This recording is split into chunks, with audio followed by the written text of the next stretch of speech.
I'm guessing if you're here, you already know what these games are about. But if you've just clicked on this video to hear the soothing sound of my voice and have no idea what Top Racer is, here's a quick rundown.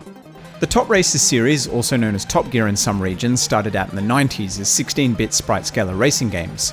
The first 3 games came out on the Super Nintendo and over the years have gained a cult status, especially in Brazil. What makes these games unique compared to the myriad of other 90s racing games is the emphasis on strategy, with you needing to factor in things like fuel and damage into the races. Some of the games also have light RPG elements, allowing you to modify your car's performance. Now this is going to be a brief review and we'll focus on the collection itself, so I'm not going to spend a lot of time talking about the individual games. Also, because I've never played these games on the Super Nintendo, my opinions are based on the experience of playing the games in this collection. Okay, so in this collection, which is available for all the major platforms, you get Top Racer, Top Racer 2 and Top Racer 3000. It also includes some new content such as display filters, a time attack mode and a custom cup mode. It also adds online multiplayer with a ranked mode. Finally, this collection includes Top Racer Crossroads, which is a new game, sort of.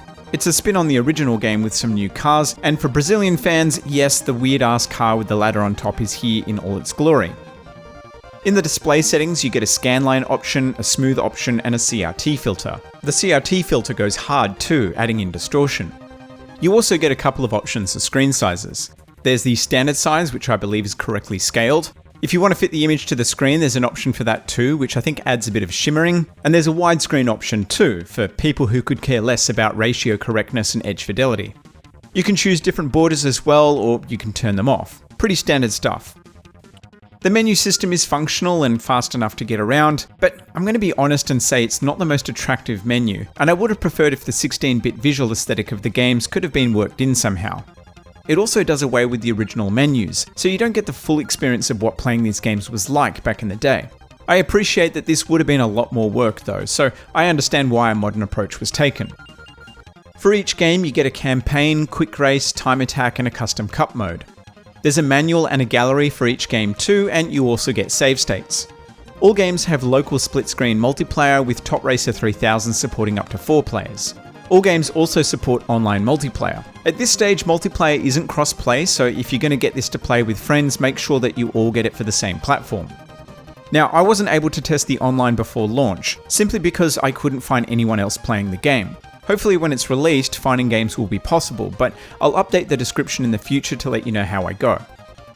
All the games play quite differently, and the controls have transferred to the new hardware perfectly, on the PS5 at least anyway. I haven't noticed any input latency, performance issues or bugs with any of the games, which is super critical because of how fast the gameplay is.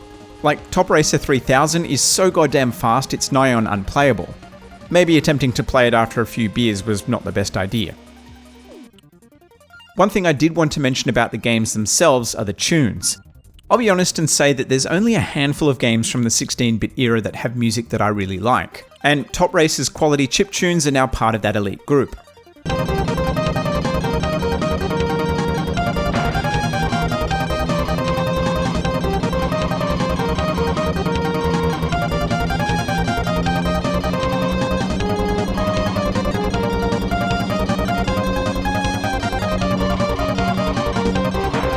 So, do I recommend this? I think for the fans of the series, having these games available on current hardware with online multiplayer and things like the gallery, the $36 US asking price probably represents great value.